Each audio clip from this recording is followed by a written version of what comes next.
بسم الله الرحمن الرحيم. السلام عليكم ورحمة الله وبركاته. اخواني عاملين ايه؟ يا رب تكونوا بخير. بعد الفضيحة اللي بجلاجل وبعد ما قال الشيخ فجر مفاجأة من العيار الثقيل بإقامة مباراة القمة المصرية في السعودية بعد قرار الزمالك، طلع تركي آل الشيخ وفضح كل حاجة وقال كل حاجة بالتفصيل. ده اللي خلى مرتضى منصور يهاجم إدارة الزمالك بسبب تركي آل الشيخ. هاجم مرتضى منصور رئيس نادي الزمالك الأسبق إدارة القلعة البيضاء برئاسة حسين لبيب بسبب تركي آل الشيخ رئيس هيئة الترفيه بالسعودية.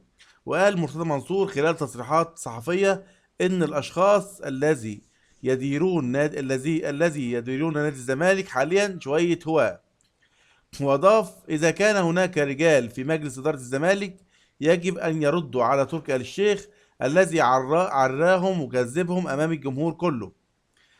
عمرو الجنايني ما يعرفش كيف يواجه، بدليل انه حذف البوست اللي كتبه عن مباراة القمة في السعودية.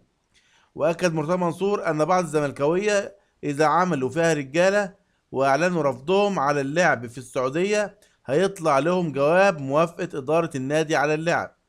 وكان الاتحاد المصري لكرة القدم قد اعلن انه يتم التنسيق لإقامة لقاء القمة بين الأهلي والزمالك في بطولة الدوري الممتاز في السعودية. وكشف الأهلي إنه بيرحب بفكرة إقامة القمة في السعودية، بينما رفض الزمالك ذلك وأكد تمسكه بإقامة اللقاء في مصر. الكلام ده اتقال مؤخرا. نادي الأهلي كان واضح جدا، قال أنا موافق، واللعب في السعودية أو في أي مكان ده حاجة تخص الاتحاد الكرة الاتحاد المصري والرابطة، بس أنا ليها شروط معينة. وكان الأهلي واضح، لكن الزمالك كان من تحت الترابيزة أنا موافق ومن فوق الترابيزة انا مش موافق. ده اللي خلي آل الشيخ طلع وفجر مفاجأة وكذب مجلس إدارة نادي الزمالك.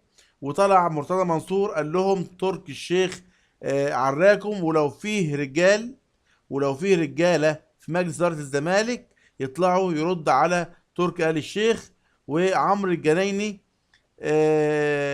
ما يعرفش كيف يواجه، بدليل انه حذف البوست اللي كتبه عن مباراة القمة في السعودية.